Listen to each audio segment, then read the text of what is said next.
मैं अपने कमरे में बैठा ये सोच रहा था कि इस महीने का खर्चा कैसे पूरा करूंगा, क्योंकि इस महीने हमें ऑफिस से आधी तनख्वाह दी गई थी और कहा गया था कि आधी तनख्वाह अगली तनख्वाह के साथ दी जाएगी, क्योंकि इस मरतबा कंपनी को थोड़ा लॉस हुआ था। इससे सबकी तनख्वाह डिले की जा रही थी। अभी मैं यही सोच रहा था कि दरवाजे पर दस्तक होने लगी। मैं समझ गया कि वो अम्मी ही होगी और मेरे बुलाने से पहले ही वो कमरे के अंदर आ चुकी थी। ये क्या बेटा, तुम अभी तक जाग रहे हो? मैंने तो वैसे ही सोचा कि देख लूं तुम जाग रहे हो या नहीं। अम्मी ने मुस्कुराते हुए कहा और मेरे ही बिस्तर पर बैठ गई। जी अभी बस सोने लगा था, थोड़ा हिसाब किताब कर रहा था। मैंने मोबाइल एक तरफ रखते हुए कहा जहां कैलकुलेटर पर मैं इस महीने का हिसाब किताब कर रहा था। अम्मी के चेहरे को देख के मुझे लग रहा था कि वो मुझसे कुछ कहना चाहती है, और मैं जानता था कि वो हमेशा की तरह क्या बात करना चाहती होंगी। इसलिए मैं खामोशी से बैठा रहा और उनसे ये ना पूछा कि वो मुझसे क्या कहना चाहती हैं। नडीम बेटा, मुझे तुमसे एक बहुत ज़रूरी बात करनी है। अम्मी की बात सुन के मेरे चेहरे पे मुस्कुराहट आ गई। अम्मी, मैं यही सोच रहा था कि आप ज़रूर वही बात करने के लिए आएंगी जो मैं सुनना नहीं चाहता। मैंने आपसे कितनी मर्तबा कहा है कि जब तक मैं अपने पैरों पे खड़ा नहीं हो जाता तब तक मैं शादी के बारे में सोच भी नहीं सकता। आप आए रोज़ मेरे लिए क्यों रिश्ते देखना शुरू हो जाती हैं? मैंने से लहजे में कहा तो अम्मी ने मुस्कुराते हुए मेरे कंधे पे हाथ रख दिया। बेटा, तुम्हारे अब्बा के जाने के बाद मैंने तुम्हें पाल पोस के जवान किया और अब मैं बूढ़ी हो चुकी हूँ। मैं चाहती हूँ कि अपनी जिंदगी में तुम्हारे सर पे सेहरा सजा लूं। क्या तुम्हें इस पे कोई एतराज नहीं है? अम्मी ने मेरी आंखों में देखते हुए कहा तो मैं नफी में सर हिलाया। नहीं अम्मी, मुझे कोई एतराज नहीं है, और मेरी दुआ है कि आपका साया हमेशा मेरे सर पे सलामत रहे। लेकिन मैं अभी ये सब नहीं चाहता। मैं कुछ वक्त चाहता हूँ। आपको पता तो है हमारे हालात अभी इतने भी बेहतर नहीं हुए कि मैं किसी तीसरे इंसान को इस घर में ले आऊं। बेटा, मैं सब जानती हूँ, लेकिन खुदा का शुक्र है कि हमारा अपना घर है। आजकल के ज़माने में लोग घर बनाने में बैंक से लोन लेते हैं, मगर हमें तो ये भी नहीं करना पड़ा। और आजकल के ज़माने में घर बनाना कोई आसान बात नहीं है। तुमने घर बना लिया है, ये बहुत बड़ी अचीवमेंट है, और अब मैं चाहती हूँ कि बस तुम शादी भी कर लो। जब तुम्हारी दुल्हन आएगी तो वो अपना नसीब भी खुद लेके आएगी। अम्मी ने मेरा हाथ थाम के कहा तो मेरे चेहरे पर मुस्कुराहट आ गई। दुल्हन का नाम सुन के मैं मुस्कुराने लगा था। मुझे भी दिल ही दिल में शादी की जल्दी थी, मगर हालात मुझे इस चीज़ की इजाज़त नहीं देते थे। अम्मी छोड़े इन बातों को, ये वक्त नहीं है ये बातें करने का। अभी आराम करे, मैं भी सोने लगा था, सुबह मुझे ऑफिस भी जाना है। मैंने कहा तो अम्मी मुझे आंखें दिखाने लगी। मेरी बात तो सुन लो जो मैं कहने के लिए आई थी। अम्मी की बात सुन के मुझे झटका लगा। मैंने कहा तो था कि मैंने अभी शादी नहीं करनी, तो ना जाने उन्होंने और कौन सी बात करनी थी। अम्मी, मैंने आपसे कहा तो है कि अभी कुछ इंतज़ार कर लें, जब तक मेरी प्रमोशन नहीं हो जाती तब तक मैं शादी नहीं करना चाहता। मैंने दो टोक अंदाज में कहा तो अम्मी मुस्कुराते हुए मेरे कंधे पे हाथ रख गई। नदीम, पहले सुन तो लो कि मैं तुम्हारा रिश्ता कहाँ करना चाह रही हूँ। इसके बाद जो तुम्हारा दिल चाहे वो कर लेना। अम्मी की बात सुन के मुझे कुछ समझ नहीं आ रही थी, और फिर जैसे ही अम्मी ने कहा कि वो मेहरू से मेरा रिश्ता करना चाहती हैं तो मेरी बाछें खिल गई। आखिर मैं और क्या चाहता था? मेहरू मुझे बहुत अच्छी लगती थी। वो बहुत ज़्यादा खूबसूरत थी, और सबसे बढ़ के ये कि वो मेरी फुप्पो की बेटी थी। लेकिन मुझे एक चीज़ की हैरान की थी, क्योंकि पहले तो अम्मी कहती थी कि फुप्पो मुझे कभी भी मेहरू का रिश्ता नहीं देंगी। तो अब अम्मी के ज़हन में ऐसी बात कहाँ से आ गई? अम्मी, क्या आपको फूफो ने कुछ कहा है? क्या अब आपको लगता है कि वो मुझे बहरू का रिश्ता दे देंगी? मैंने सवालिया लहजे में कहा तो अम्मी ने नजरें झुका ली। बेटा, मेरा दिल तो यही है कि मैं बहरू को अपनी बहू बना के ले आऊं, लेकिन तुम्हारी फुप्पो का मुझे कुछ पता नहीं। बस मैं ये सोच रही थी कि मुझे एक बार उनकी तरफ जाना चाहिए। जब तक जाके बहरू का रिश्ता मांगूंगी नहीं, तो हमें पता कैसे चलेगा कि वो हमें रिश्ता देंगी भी या नहीं। अम्मी की बात सुन के मेरे अरमानों पे ओस पड़ गई। अम्मी, मुझे तो लगा था कि आपने बात कर ली होगी, इसीलिए ही आप मुझसे बात करने के लिए आई हैं। आपने तो बात ही नहीं की, तो इससे कैसे साबित होता है कि रिश्ता हो जाएगा? आपको फुप्पू का पता तो है कि वो कभी भी मुझे मेहरू का रिश्ता नहीं देंगी। उनकी आंखें आजकल बहुत ऊपर पहुंच गई हैं। वो हमें बहुत ज़्यादा गरीब समझती हैं। आखिर वो क्यों कर अपनी इकलौती बेटी का रिश्ता मुझे देंगी? मेहरू अपने 3 भाइयों की इकलौती बहन थी, और तीनों उस पे जान बाँटते थे। वो बहुत ज़्यादा मॉडर्न और खूबसूरत थी, और सबसे बढ़ के पढ़ी लिखी थी। पढ़ा लिखा तो मैं भी था, लेकिन मैंने सरकारी स्कूलों और कॉलेजेस में तालीम हासिल की थी, मगर वो हमेशा से प्राइवेट में पढ़ती आई थी। मेरे चेहरे पे उदासी आ गई, जिसे देख के अम्मी परेशान हो गई थी। नदीम बेटा, तुम बिल्कुल भी फ़िक्र ना करो। बस तुम मुझे थोड़े बहुत पैसे दे देना, ताकि मैं कुछ ना कुछ मँगवा लूँ। अभी तो मेरे साथ आपा के घर चलना, मुझे यकीन है कि वो हमें मना नहीं करेंगी। अम्मी ने ना जाने क्या सोच रखा था।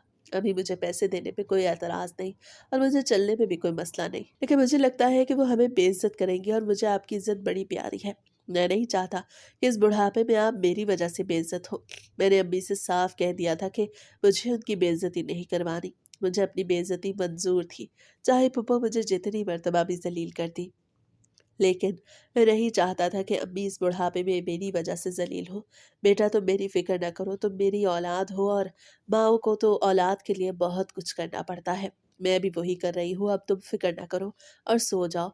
मैं भी जाके सो जाती हूँ, कल की कल देखी जाएगी। ये कहते हुए अम्मी ने मेरे माथे पे बोसा दिया और वहां से चली गई। अम्मी के जाने के बाद मेरी नींद हराम हो गई थी। मैं मेहरू के बारे में सोचने लगा था और फिर फुप्पो के बारे में भी। मैं बार बार सोचे जा रहा था कि वो इकरार करेंगी या इनकार। अब यही सोचते सोचते मुझे नींद आ गई। सुबह मेरी आंख खुली तो 8 बज चुके थे। मैं 8:30 ऑफिस जाया करता था और आज मुझे लग रहा था कि मैं लेट हो जाऊंगा। मैं फौरन से उठा और फ्रेश होने के बाद अपनी बाइक निकाल के घर से बाहर जाने लगा तो अम्मी किचन में खड़ी होके मुझे आवाज़ें लगाने लगी। नदीम बेटा नाश्ता तो करके जाओ, मैंने तुम्हारा नाश्ता बना दिया है, बस 1 मिनट इंतज़ार कर लो, चाय बन रही है।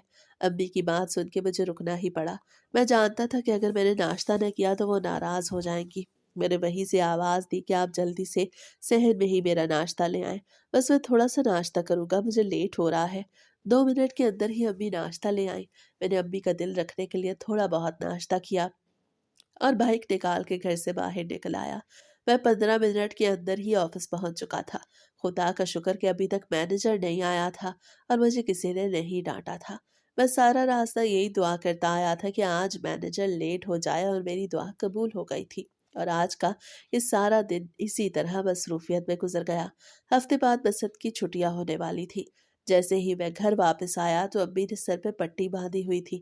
उन्हें देख के मुझे बहुत ज्यादा परेशानी हुई। वो किचन में खड़ी सालन बना रही थी और उन्होंने सर पे पट्टी भी बांधी हुई थी। अम्मी क्या हुआ है आपको? मैंने उनका हाथ थाम के उन्हें पास पड़ी कुर्सी पे बिठा दिया। कुछ नहीं बेटा, बस सर में दर्द हो रहा है, ब्लड प्रेशर तेज था। मैंने गोली ली है, नॉर्मल हो जाएगा। अम्मी ने बड़े आराम से कहा था, मगर मुझे लग रहा था कि उनकी तबीयत ठीक नहीं है। अम्मी मैंने आपसे कितनी मर्तबा कहा है कि जब आपकी तबीयत ठीक ना हो तो आप खाना मत बनाया करें। आप मुझे कॉल कर देती तो मैं खाना बाहर से ले आता। अब चले कमरे में, बाकी का काम मैं खुद कर लूंगा। मैंने उनका हाथ थामा और उन्हें उनके कमरे में पहुंचा दिया। मैंने उन्हें उन्हीं के बिस्तर पे बिठा दिया था और पानी भी दे दिया था। मैं जानता था कि जब उनका ब्लड हाई होता है तो वो ज़्यादा पानी पीती हैं तो फिर नॉर्मल हो जाता है। मैं उन्हें कमरे में बिठाने के बाद फिर से किचन में आया और खाना बनाने लगा। कुछ खाना वो पहले बना चुकी थी। आटा भी उन्होंने गूँथ दिया था। मुझे रोटियाँ बनानी आती थी क्योंकि मैं और अम्मी इस घर में अकेले रहते थे। कभी वो बीमार हो जाती तो मुझे काम करना पड़ता, इसलिए उन्होंने मुझे बहुत ज़्यादा काम सिखा रखा था। थोड़ी देर बाद मैं खाने की ट्रे तैयार करके अम्मी के कमरे में पहुँच गया और हम दोनों माँ-बेटे ने मिल के खाना खाया। खाना खाने के बाद मैं अब भी वहीं पे बैठा था। मेरा दिल चाह रहा था कि अम्मी से ज़्यादा बातें करूँ, मगर वो ज़्यादा जवाब नहीं दे पा रही थी।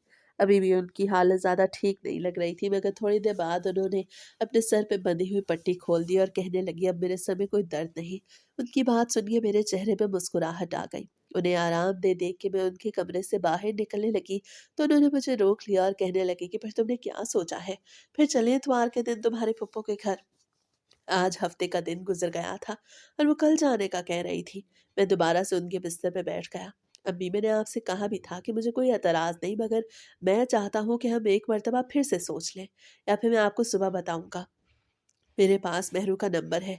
हमारे कभी कभार बात भी हो जाती है। मैं उससे पूछूंगा कि उसकी माँ और उसका क्या इरादा है। इसके बाद ही हम चलेंगे। मैंने शर्माते हुए आखिरकार अम्मी से कह ही दिया, क्योंकि एक मर्तबा मैंने पप्पो के मोबाइल से मेहरू का नंबर निकाल लिया था और इसके बाद एक दो मर्तबा उससे बात हुई थी। मैं बस पप्पो के बारे में ही पूछता रहता था। उससे भी मुझसे नहीं पूछा था कि उसका नंबर मेरे पास कहाँ से आया। वह आराम से मेरी बातों का जवाब दे देती थी। आज से पहले मैंने कभी भी उसके साथ खुल के बात नहीं की थी। बस लिए दिए अंदाज में रहता था और उसने भी कभी ऐसा वैसा कुछ नहीं कहा था। लेकिन अब मैंने सोच लिया था कि उससे सीधे सीधे पूछ लूंगा कि आखिर उसकी माँ का क्या इरादा है। मेरी बात सुन के अम्मी मुस्कुराने लगी और फिर कहा कि जैसे तुम्हारी मर्जी, मुझे सुबह बता देना। अम्मी को खुदा हाफिज कहने के बाद मैं अपने कमरे में आ गया और दरवाज़ा भी बंद कर दिया। मैं बहुत ज़्यादा एक्साइटेड हो रहा था। मैंने अपना मोबाइल निकाला और मेहरू के नंबर पे मैसेज कर दिया कि अगर जाग रही हो तो मेरी कॉल अटेंड कर लो। मैसेज करने के फ़ौरन बाद ब्लू टिक हो गए, जिसका यही मतलब था कि वो ऑनलाइन है। फ़ौरन से उसने जवाब दे दिया कि आपकी कॉल आएगी तो अटेंड कर लूँगी। साथ में एक हँसता मुस्कुराता इमोजी भी दिया, जिसे देख के मेरे दिल में लड्डू फूटने लगे। मुझे ऐसा लग रहा था कि शायद वो भी मुझ में इंटरेस्टेड है, लेकिन कुछ कह नहीं पा रही। मैंने उसी वक़्त कॉल मिलाई तो उसने मेरी कॉल रिसीव कर ली। इधर-उधर की बातें करने के बाद मैं अपने मुद्दे पे आ चुका था। "मेहरू, मुझे तुमसे एक बहुत ज़रूरी बात करनी है, इसीलिए मैंने तुम्हें कॉल की है।" मैंने कहा तो वो कहने लगी कि आप बिला झिझक बात करें। मैं सुन रही हूँ। उसके अंदाज़ से मेरा डर ख़त्म हो गया था। मेहरू, बात दरअसल ये है कि अम्मी चाहती हैं वो तुम्हारे घर आएँ और फुप्पू से तुम्हारा हाथ माँगे। लेकिन मैंने उनसे कहा कि पहले मैं तुमसे पूछूँगा, इसके बाद ही उन्हें जाने की इजाज़त दूँगा। तो बस यही बात थी। जैसे ही मैंने कहा तो दूसरी तरफ बिल्कुल ख़ामोशी छा गई। मुझे तो मेहरू की साँस की आवाज़ भी नहीं आ रही थी। "मेहरू, क्या हुआ? क्या तुम्हें कोई एतराज़ है?" मैंने कहा तो वो खदखारते हुए बोली, "अभी मैं कुछ नहीं कह सकती। आपने अचानक से ऐसी बात की, मुझे सोचने का कुछ वक़्त तो दें।" जैसे उसने ये कहा तो मेरा दिल बाग-बाग हो गया। "बहनों, बेशक तुम जितना भी टाइम ले लो, मैं इंतज़ार कर लूँगा। मेरे लिए यही बात बड़ी है कि तुम मेरे बारे में सोचोगी।" मैं चहक के बोल रहा था। मेरी बात सुन के उसके मुस्कुराने की आवाज़ मुझ तक पहुँची तो मैं और भी ज़्यादा खुश हो गया। फिर हमने थोड़ी बहुत बात की और फिर उसने खुदा हाफ़िज़ कह दिया। वो कह रही थी कि उसे नींद आ रही है। मेरा दिल तो नहीं चाह रहा था कि कॉल कट करूँ, लेकिन उसके कहने पे कॉल कट करनी ही पड़ी थी। मोबाइल मेरे सीने पे पड़ा था। मैं अपने ही बिस्तर पे लेटा हुआ था, मगर ऐसा लग रहा था कि मैं हवाओं में उड़ा हूँ। मैंने तो ऐसे ही हिम्मत करके इतनी बड़ी बात कह दी थी। मुझे यकीन नहीं था कि वो ऐसी बात करेगी। लेकिन उसने कहा था कि वो सोच के बताएगी और लड़कियां उसी वक्त ही सोचने का वक्त मांगती हैं जब उनके दिल में भी कोई बात हो। मैं बहुत ज़्यादा पुरजोश हो रहा था। मुझे नींद नहीं आ रही थी और फिर कितनी ही देर तक मैं जागता रहा। फिर अल्लाह ताला को भी मुझ पे रहम आ गया और मुझे भी नींद आ गई। सुबह मेरी आँख 10 बजे खुली थी क्योंकि मुझे रात को सोने में बहुत देर हो गई थी। और आज वैसे भी इतवार का दिन था। मैं दफ्तर नहीं जाना चाहता था। उठते साथ ही फ्रेश होने के बाद मैं भाग के बाहर आया तो अम्मी बरामदे में बैठी तस्बीह पढ़ रही थी। जैसे ही मैं बाहर गया तो मुझे आंखें दिखाने लगी। "नदीम, ये भी कोई उठने का टाइम है? इतवार का ये मतलब नहीं कि तुम फजर की नमाज भी ना पढ़ो। कल भी तुम देर से उठी, ये क्या वतीरा बना रखा है तुमने?" अम्मी बहुत ज़्यादा गुस्सा कर रही थी, मगर मेरे चेहरे पर मुस्कुराहट थी। "मेरी प्यारी अम्मी जान, आपको पता है मैं आपको कौन सी खुशखबरी सुनाने के लिए आया हूँ? पहले वो खबर सुन लें, इसके बाद मुझे डांट लीजिएगा।" मैंने उनके कंधे थामते हुए कहा तो वो मुस्कुराने लगी। फिर मैंने उन्हें सच बता दिया कि मेहरू ने कुछ वक़्त माँगा है तो वो मुस्कुराते हुए बोली, "बेटा, मेरी दुआएँ तुम्हारे साथ हैं। मुझे पता है कि तुम्हें मेहरू पसंद है, लेकिन बेटा मैं तुमसे ये ज़रूर कहूँगी कि अभी उससे दिल मत लगाना। कोई पता नहीं कि वो क्या जवाब दे। ये ना हो कि बाद में तुम्हारा दिल टूट जाए।" अभी ने मुझे समझाते हुए कहा तो मुझे बहुत बुरा लगा। हालाँकि वो पते की बात बता रही थी। वो ठीक कह रही थी। अभी मेहरू ने हाँ तो नहीं की थी। मैं बिला वजह ही इतना खुश हो रहा था। लेकिन फिर भी मुझे उनकी ये बात ठीक नहीं लगी थी। मैं इस बारे में सोचना भी नहीं चाहता था कि मेहरू मुझे रिजेक्ट करेगी, क्योंकि भले ही मैं एक छोटी-मोटी नौकरी करता था और हम ज़्यादा अमीर नहीं थे, लेकिन फिर भी एक दुनिया मरती थी मुझ पे। अम्मी कहती थी कि मैं बाबा पे गया हूँ। मैं दराज़ कद था, रंगत भी निखरी-निखरी थी और मेरे सिल्की बाल तो लड़कों को भी अच्छे लगते थे। इसीलिए ही मुझे अपना आप अच्छा लगता था और मुझे यकीन था कि मेहरू को भी मैं पसंद आ जाऊँगा। अम्मी, आप छोड़ें मायूसी की बातों को। बस मुझे ये बताएँ कि आज आपने नाश्ते में क्या बनाया है? मैंने आपसे कहा था कि मैं इतवार के दिन हलवा पूरी खाऊँगा। मैंने कहा तो अम्मी मुस्कुराते हुए बोली कि मैंने वो ही बनाया है। तुम उठते तो मैं तुम्हें देती ना। अब तुम यहीं पे बैठो, मैं 2 मिनट के अंदर ही गरम-गरम पूरियाँ लेके आती हूँ। इसके बाद दोनों माँ-बेटा मिल के नाश्ता करेंगे। ये कह के अम्मी किचन की तरफ चली गई और मैं नाश्ते का इंतज़ार करने लगा। थोड़ी देर के अंदर ही वो नाश्ता लेके आई थी। नाश्ता करने के बाद मैं छत पे चला गया। आज दिल का मौसम बहुत अच्छा हो रहा था और बाहर का मौसम भी अच्छा था। हल्की-हल्की धूप थी। अचानक से मेरी नज़र सामने वालों की छत पे गई, जहाँ पर 3 लड़कियाँ बैठी बातें कर रही थीं। उनके हँसने की आवाज़ मुझे यहाँ तक सुनाई दे रही थी क्योंकि वो बहुत ऊँचा-ऊँचा हँस रही थीं। मैंने बड़े गौर से देखा, मगर फिर भी मुझे उनकी शक्लें कुछ ख़ास दिखाई नहीं दी थी और वैसे भी मेरा किसी को देखने का दिल नहीं चाह रहा था। मेहरू मुझे मिलने वाली थी, इसके अलावा मैं और क्या चाहता था? अभी मैं वहीं पे खड़ा था कि मेहरू का मैसेज आने लगा। वो कॉल मी का मैसेज कर रही थी। शायद उसका पैकेज नहीं था। मैंने फ़ौरन से कॉल की तो उसने कॉल रिसीव कर ली और दुआ सलाम के बाद हँस-हँस के बातें करने लगी। मैं भी हँस के बातें कर रहा था। मुझे ऐसा लग रहा था कि ज़िंदगी में तो कोई दुःख है ही नहीं। पहले उसने इधर-उधर की बातें की और फिर कहने लगी कि मुझे आपसे एक बहुत ज़रूरी काम था।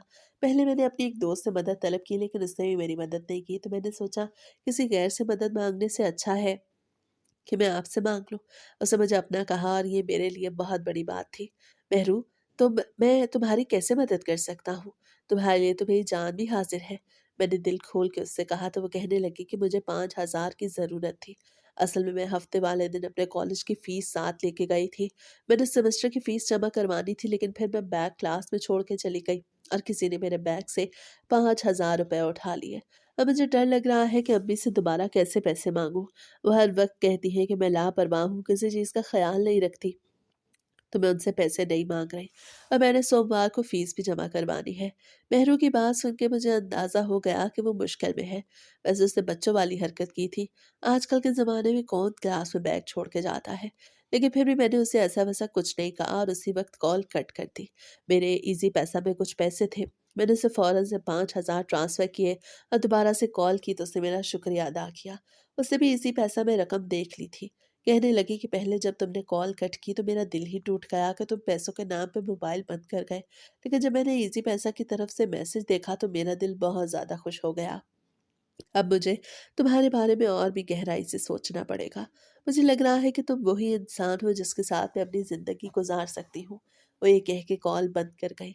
उसकी हँसी की आवाज़ अब तक मेरे कानों में गूँज रही थी। मुझे ज़रूर सा आ रहा था फिर ये सारा हफ़्ता यूँ ही गुज़र गया। मैं सारा हफ़्ता उससे पूछता रहा। वो कह रही थी बहुत जल्द बताऊँगी, लेकिन अभी तक नहीं बताया था। आज हफ्ते का दिन था। मैंने उससे साफ-साफ कह दिया कि मैं कल इतवार वाले दिन तुम्हारे घर आ रहा हूँ, वो भी अम्मी के साथ। और मैं चाहता हूँ कि तुम फूफो के कान में पहले ही ये बात डाल दो कि हम दोनों एक-दूसरे को पसंद करते हैं और शादी करना चाहते हैं, ताकि वो कोई एतराज़ ना करें। मैंने कहा तो वो कहने लगी आप कल आ जाइएगा, जो भी होगा देखा जाएगा। बाकी मैं अम्मी से कुछ नहीं कह सकती। उन्हें तो पता भी नहीं है कि मैं आपसे बात करती हूँ। अगर मैंने उनसे ये कहा तो वो मुझसे फ़ोन भी ले लेगी। आपको पता तो है वो कितनी सख्त है। मेहरू की मजबूरी मैं समझ गया था इसलिए मैंने उसे मज़ीद परेशान ना किया। बस मैं उसकी तरफ से मिलने वाली इजाज़त की वजह से बहुत ज़्यादा खुश हो गया था। मैं अभी भी ऑफ़िस से वापस आया था और अम्मी किचन में खाना बना रही थी। मैंने फ़ौरन से उन्हें वो खुशी की खबर सुनाई तो वो बहुत ज़्यादा खुश हो गईं और कहने लगी कि सुबह जाके ज़रूरी सामान ले आना। हम ऐसे खाली हाथ तो नहीं जाएँगे। मेहरू बेटी के लिए एक जोड़ा और मिठाई वगैरह का डिब्बा भी ले आना। बाकी अंगूठी मैं अपने वाली पहना दूंगी। अम्मी तो बहुत आगे की सोच रही थी। मैंने भी उन्हें न टोका और वैसे भी मुझे रास्ता साफ दिखाई दे रहा था। मैं नहीं चाहता था कि मेहरू भी मेरे साथ धोखा कर रही है। इसी एक हफ्ते में उसने तकरीबन मुझसे 20-25 हज़ार ले लिए थे। वो कह रही थी कि उसे बसंत के लिए शॉपिंग करनी है। सोमवार, मंगल और बुध बसंत की 3 छुट्टियां थी, जिसके लिए उसने 3 सूट सिलवाए थे और कह रही थी कि जब मैं आपको उनकी तस्वीरें भेजूँगी तो आप भी देख के खुश हो जाएँगे। मैंने आपके सारे फ़ेवरेट कलर लिए हैं। मैं नहीं जानता था कि उसका क्या प्लान है और वो बसंत से पहले ही मुझसे पीछा छुड़ा लेगी। और आखिरकार इतवार का दिन आ गया। मैं सुबह सवेरे सारी शॉपिंग कर आया और फिर दोपहर को मैं अम्मी को लेके फूफो के घर पहुँच गया। हम जब वहाँ पहुँचे तो सहन में फुप्पो और फुप्पी बैठे माल्टे खा रहे थे। हमें देख के फुप्पी ने तेवरी चढ़ा ली क्योंकि हमारे हाथ में सामान था। भले ही वो थैलों में था लेकिन फिर भी वो जांचती निगाहों से देख रही थी कि आखिर हम अपने साथ इतना ज़्यादा सामान क्यों लाए हैं। और हम भी जाके उनके साथ पड़ी चारपाई पे बैठ गए। बाकी कोई दिखाई नहीं दे रहा था। मेहरू के 2 भाई शादीशुदा थे और एक कबारा था। ना ही वहाँ पे भाभियाँ दिखाई दे रही थी और ना ही उसके भाई और मेहरू भी मुझे कहीं पे दिखाई नहीं दे रही थी। और फिर अचानक से मेरी नज़र ऊपर गई तो वो छत पे खड़ी हमें देख रही थी। उसके चेहरे पे मुझे कोई अजीब सा रंग नज़र आया। उसके चेहरे पे कोई मुस्कुराहट नहीं थी। मुझे ऐसा लग रहा था जैसे वो हमें यहाँ पे देख के ज़रा परेशान हो गई है। अम्मी ने सारा सामान फुप्पो के हवाले किया और सलाम दुआ के बाद अपना मुद्दा बयान कर दिया तो फुप्पो हत्थे से उखड़ गई। मकसूदा तुम्हारा दिमाग ठीक है, तुम अपने बेटे की शक्ल तो देखो, ये कहीं से मेरी मेहरू के लायक लगता भी है।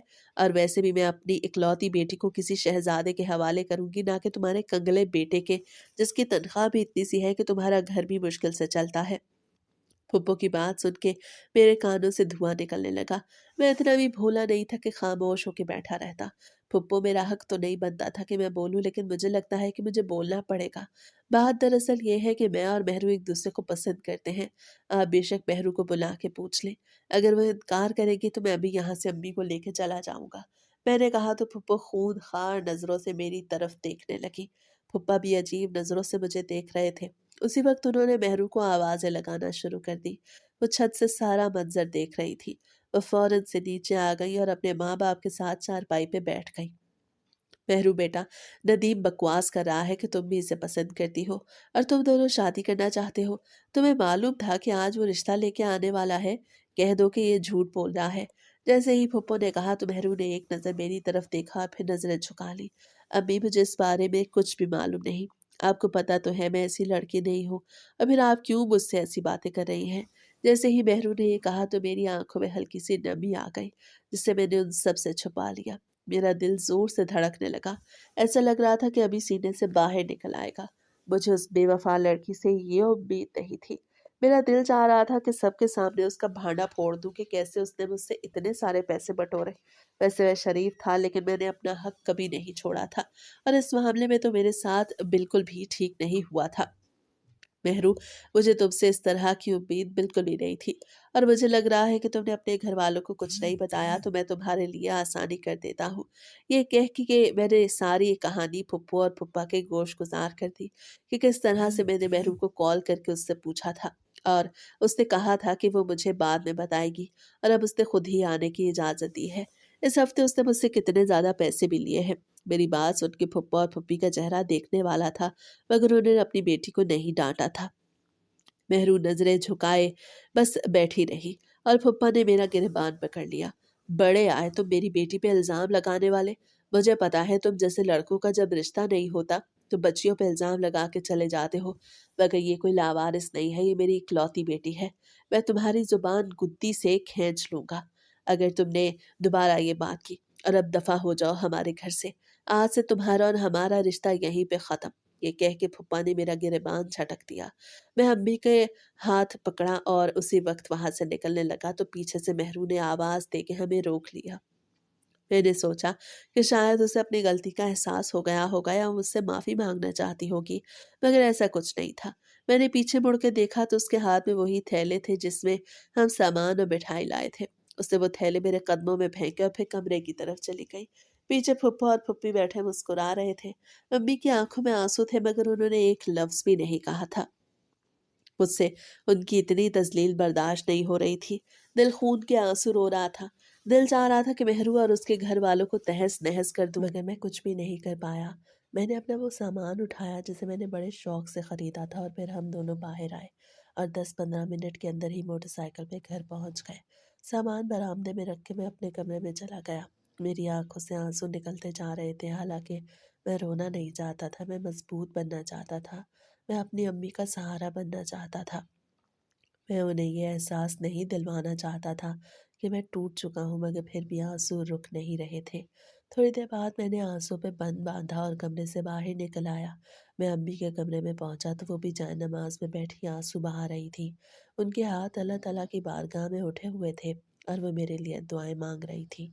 अम्मी को इस तरह दुआ मांगते हुए देख के मेरे दिल में मजीद हौसला बढ़ गया और मैंने सोच लिया कि मैं खूब तरक्की करूंगा और ख़ुद को इस मकाम तक लाऊंगा कि मेहरू और पप्पू मुझे रश्क से देखेंगे, मगर मैं उस वक्त उनको मुयस्सर नहीं आऊँगा।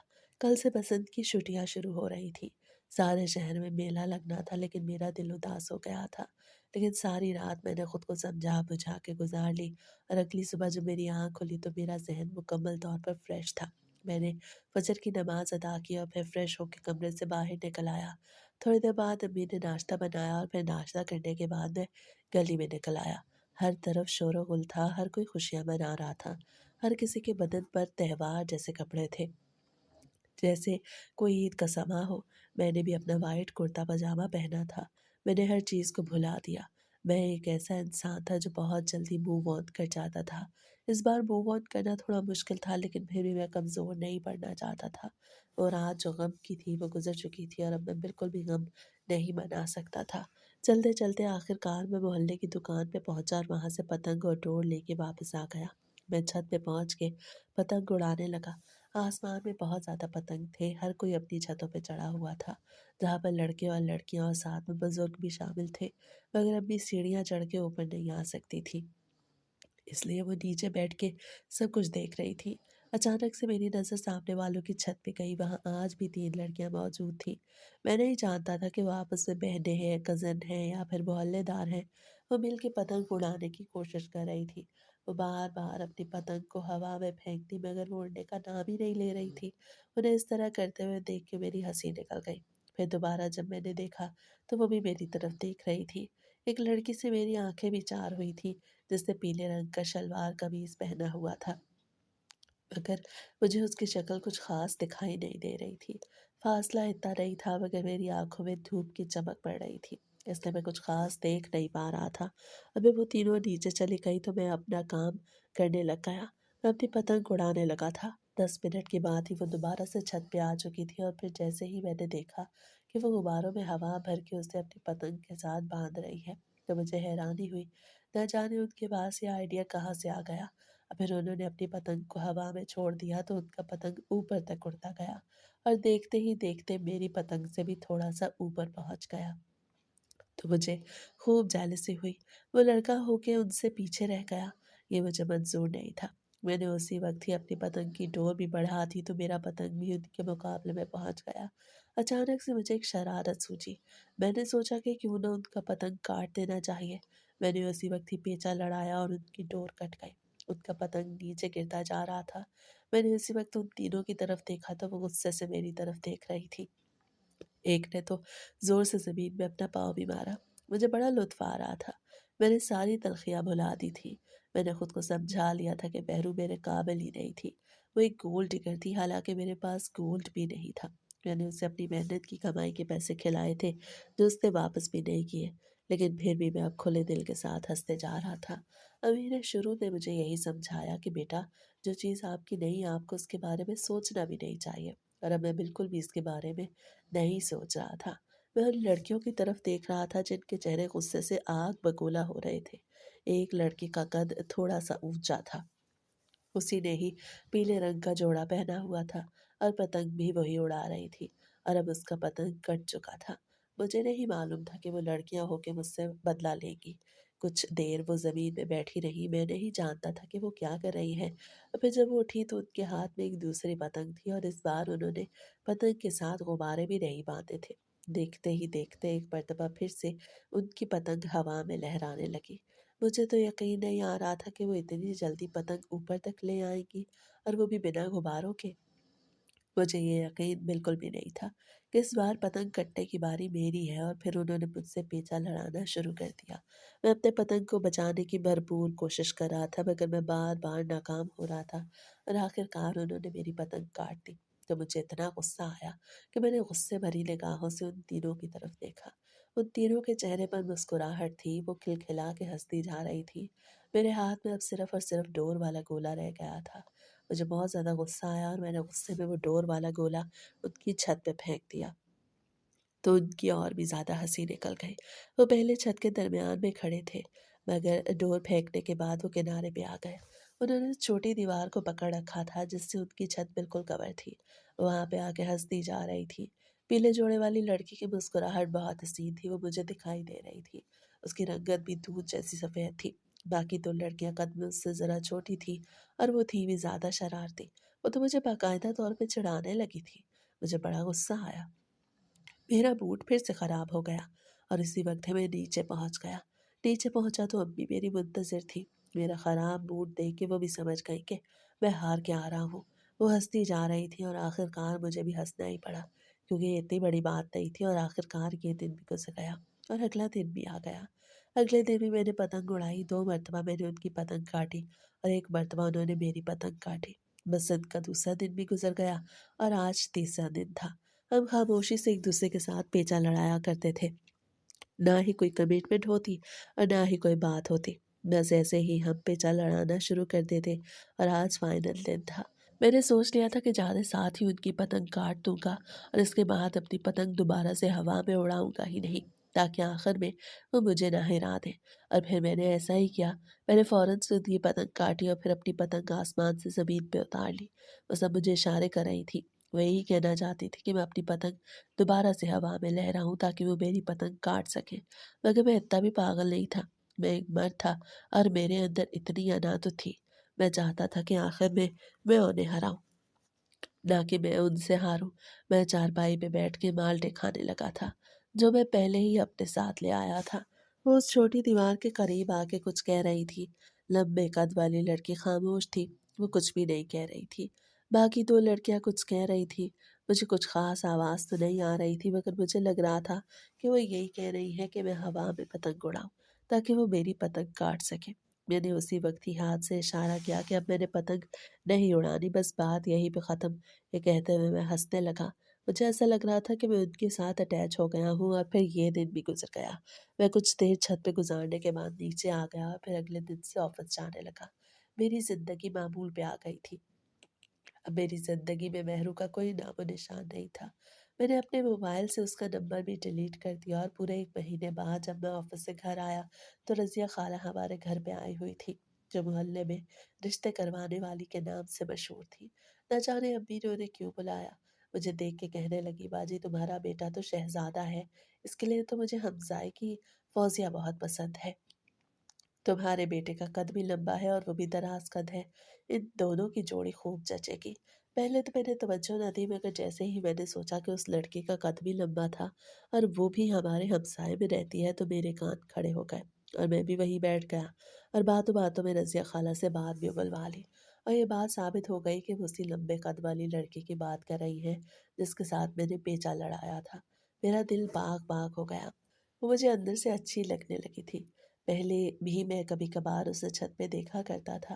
میں نے اسی وقت امی کو اشارہ کیا کہ میرے رشتے کی بات چلائیں تو امی بھی میرا اشارہ سمجھ گئی اور 2-4 دن کے اندر ہی رضیہ خالہ نے ان لوگوں کے گھر میں میرے رشتے کی بات چلا دی۔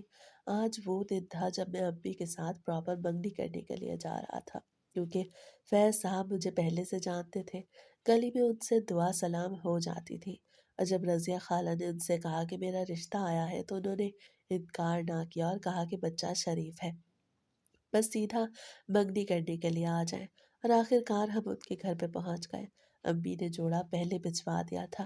فوزیہ پنک کلر کے جوڑے میں حسین لگ رہی تھی۔ جب میں نے اسے اپنے ہاتھوں سے انگوٹھی پہنائی تو میرے دل کو کچھ کچھ ہونے لگا۔ مجھے دیکھ کر شرما رہی تھی۔ ہم دونوں ایک ہی صوفے پہ بیٹھے تھے اور منگنی کی رسم کرنے کے بعد ہر کوئی خوش گپیوں میں مصروف ہو گیا۔ کسی کی توجہ ہماری طرف نہیں تھی تو میں نے سوچا کہ اس سے بات کر لینی چاہیے۔ فوزیہ تمہیں اس رشتے پہ کوئی اعتراض تو نہیں؟ اگر اعتراض ہے تو مجھے بتا دو، میں اب بھی تمہاری رائے کا احترام کروں گا۔ جیسے ہی میں نے کہا تو وہ نفی میں سر ہلانے لگے اور پھر مسکراتے ہوئے نظریں جھکا لی۔ میرا دل باغ باغ ہو گیا تھا۔ میں بہت زیادہ خوش تھا۔